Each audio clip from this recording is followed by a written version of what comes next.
युद्ध शुरू नहीं हुआ, पर कंफर्म हो गया कि युद्ध होगा। भगवान ने कहा दुर्योधन नहीं मानेगा। दुर्योधन बोला मैं नहीं मानूंगा, मैं बिना लड़े तो एक सुई ना दूं, एक सुई बराबर जमीन ना दूं। बोलो उनको, पांडवों को हिम्मत है तो लड़े, युद्ध करें और राज्य लेके जाएं वापस। कृष्ण ने कहा ठीक है, विनाश काले विपरीत बुद्धि, युद्ध तो होगा ही। युद्ध के लिए सेना चाहिए, अस्त्र शस्त्र चाहिए, बंटवारा करना पड़ेगा। कृष्ण ने कहा बंटवारा मैं करूंगा। दुर्योधन ज्यादा बोल भी नहीं पाया, क्योंकि उसे पता था युद्ध में कृष्ण का साथ चाहिए, नहीं तो मैं युद्ध हारूंगा, इसलिए चुप रहा। कहा ठीक है। कृष्ण ने निश्चित किया कि कल कौरवों की ओर से दुर्योधन और पांडवों की ओर से अर्जुन दोनों मेरे पास आएंगे और जिसको जो चाहिए मेरे से ले जाए। दूसरा दिन हुआ। दुर्योधन सबसे पहले नहा धो के तैयार हो गया कि पहले हम जाएंगे, पहले जाओ पहले पाओ वाला सिस्टम होगा, जो पहले पहुंच जाए उसको बढ़िया डील मिल जाएगी। ये सोच के दुर्योधन बढ़िया नहा धो के तैयार होके पहुंच गया। पर हमारे ठाकुर जी भी, हम एक बात मैं कहती हूँ, कौन कहता भगवान भेदभाव नहीं करते। महाभारत की पूरी कथा ही भगवान ने भेदभाव में करी है और खुल्लम खुल्ला करी है, डंके की चोट पर करी है। भगवान ये दिखा रहे हैं कि मेरा जो होगा ना, उसको तो शाम दाम दंड भेद कैसे भी विजय दिलाऊंगा, ये मेरी जिम्मेदारी। तुम एक बार मुझे समर्पित होके तो देखो, कह दो अश्वत्थामा मर गया, अश्वत्थामा मर गया। युधिष्ठिर कहता मैं नहीं बोलूंगा, मैं धर्मराज हूं, तुम्हारे इसके चक्कर में मैं अपना नाम क्यों बदनाम करूं। कृष्ण ने कहा तो गड़बड़ हो जाएगी, ये नहीं माना तो मेरी तो सारी स्ट्रेटजी खराब हो जाएगी। तब कृष्ण ने कहा वो था ना तुम्हारा हाथी, उसका नाम भी तो अश्वत्थामा था ना, तेरी बात टूटेगी और ना मेरी टूटेगी। बोल दे अश्वत्थामा मर गया। ये कौन पूछ रहा है कि द्रोणाचार्य का पुत्र मरा है कि हाथी अश्वत्थामा मरा। यानी कृष्ण ने तो ठान लिया था शुरू से। और क्यों ठाना था वो इस कथा को सुन के समझ आ जाएगा। जब कृष्ण ने देखा कि दुर्योधन आ रहा है, देख तो लिया कि आ रहा झरोके से झांक करके, नाटक तो इनको अच्छा करना आता ही है। सो चद्दर ओढ़ करके नाटक करके सो गए। दुर्योधन आया, द्वारपालों ने कहा भी सो रहे हैं, धक्का दिया, घमंडी था, अभिमानी था, अरे हमको रोकेगा, हट यहां से, हटा के भीतर घुसा। एक आंख से भगवान सब देख रहे हैं, बड़े चतुर हैं। चद्दर भी वो वाली ओढ़ी, ट्रांसपेरेंट वाली, जिसमें आर पार माहौल दिखता रहे, क्या हो रहा अगल बगल। दुर्योधन आया, आकर के भगवान के सर की ओर बैठ गया। जबकि भारतीय पद्धति कहती है कि जो किसी का सम्मान करता है उसके हमेशा चरणों में बैठता है। वो जाके सर की ओर बैठ गया। भगवान ने भी आज तो लंबी खींच गए। भगवान ने सोचा आज तू भी बैठा ही रहे, हम नहीं उठने वाले। बैठे रहे भगवान, लेटे रहे। और फिर कुछ घंटे बाद आया अर्जुन, और अर्जुन आकर के भगवान की सैया से नीचे उनके चरणों में बैठ करके भगवान के चरणों का दर्शन कर रहा है, निहार रहा है, देख रहा है। मधुसूदन वैसे जितने सुंदर लगते हैं उससे कई गुना सुंदर तो ये सोते हुए लग रहे हैं। कितना शांत चेहरा।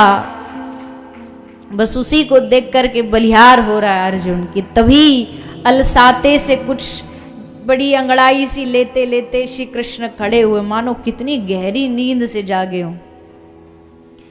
जागे और जागते ही बैठे सामने दुर्योधन की ओर हंसते अर्जुन की ओर हंसते हुए बोले, अरे पार्थ तू आ गया, तूने बताया नहीं, अरे जगा देते, बता देते, इंतजार तो ना करना पड़ता तुमको। कृष्ण ने सीधा अर्जुन को संबोधित किया तो पीछा बैठा जो था वो जल गया और जल के बोला कि ये तो अभी अभी आया, हम तो 2-3 घंटे से ही बैठे पीछे। तो भगवान ने उनको दिया, अच्छा आप भी आए, आइए आइए, आपका भी स्वागत है। कौरव नरेश पधारिए। दोनों को सामने बिठाया, भगवान सिंहासन पर बैठे और तब भगवान ने किया बंटवारा, और बंटवारा भी बड़ा विचित्र था। ऐसा बंटवारा कोई न्यायाधीश नहीं करता है, पर आज भगवान ने, क्योंकि प्रभु का न्याय दुनिया के न्याय से अलग होता है, भगवान ने बंटवारे में एक तरफ एक पलड़े में दी अपनी द्वारिका की अक्षौणी सेना। एक अक्षौणी सेना में इतने सिपाही, इतने अस्त्र शस्त्र बल होता है कि स्वर्ग का देवराज इंद्र भी अक्षौणी के सेना के सामने लड़ने से कांपता है। इतनी शक्तिशाली सेना है ये। कृष्ण का एक तरफ सेना और दूसरी तरफ मैं अकेला नहीं, निहत्था, बिना शस्त्र उठाने वाला कृष्ण।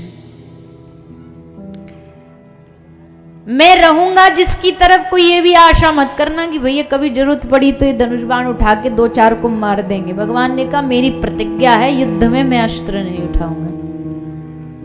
तो जी करोगे क्या फिर? आप अस्त्र उठाना नहीं है आपको, तो फिर आप करोगे क्या?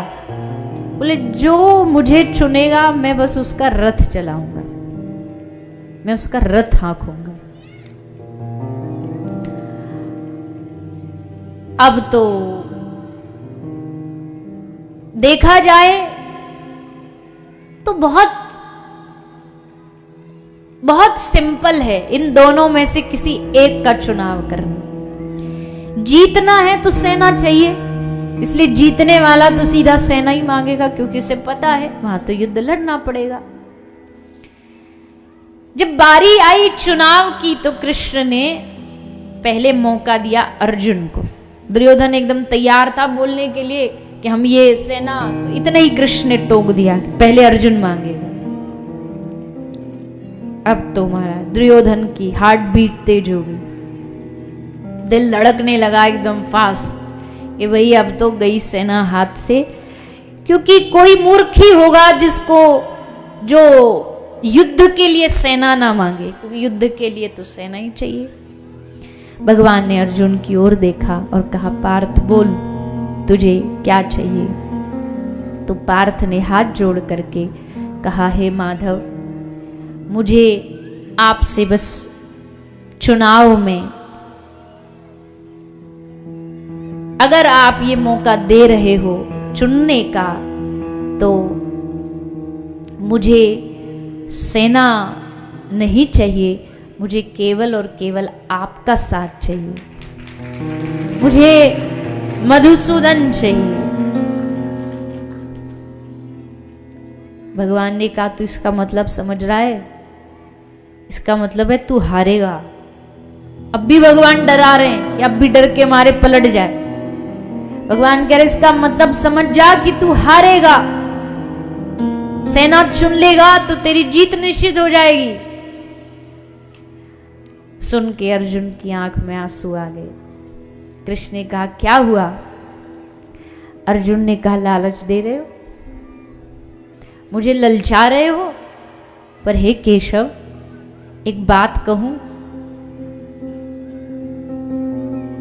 तुम्हारा संग न पाकर के अगर मैं जीत भी गया तो वो जीत नहीं है, वो जीत भी हार के समान है। भगवान के बगैर कोई जीत पा भी ले तो वो जीत नहीं है, वो हार ही है। और तुमको पाके अगर मैं हार भी गया तो उससे बड़ी मेरी जीत कोई हो नहीं सकती। और हार जीत ये तो प्रभु समझ का फेर है ना। जिसको आप हार समझ रहे हो वो हार नहीं है, क्यों? आप मेरे पक्ष में आओगे तो 24 घंटा मेरे पास रहना पड़ेगा। मेरा रथ चलाओगे तो हमेशा मेरी दृष्टि आप पर रहेगी, मैं आपका दर्शन करूंगा। और मेरे लिए यही विजय है, यही जीत है। इसलिए हे केशव, मैं आपको चुनता हूं।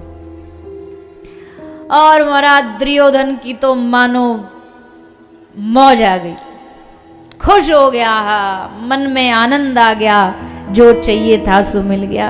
और ये अर्जुन पागल है एकदम, इसको क्या पता युद्ध भूमि में, रणभूमि में युद्ध होता है। ले लिया इस चोर को, इससे क्या वहां चोरी करवाएगा, इससे क्या है वहां बंसी बजवाएगा। बड़ा खुश है मन ही मन। वो बाहर से दिखावे के लिए क्या कहता, अब कोई बात नहीं, चाहता तो मैं भी था कि आपको ही चुनूं, पर अब छोटा भाई है, दिल भी नहीं तोड़ सकता। कोई बात नहीं, हम सेना से काम चला लेंगे। पर प्रभु तो अंतर्यामी है ना, घट घट की जानते हैं। सोच रहे बेटा हमको पागल बना रहा है तो।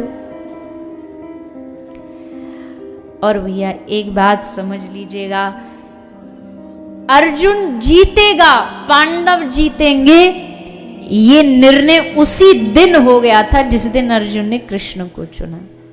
बाकी सारी बाद में जो हुई वो सब फॉर्मेलिटी थी, वो बाद में बस नाटक चला था।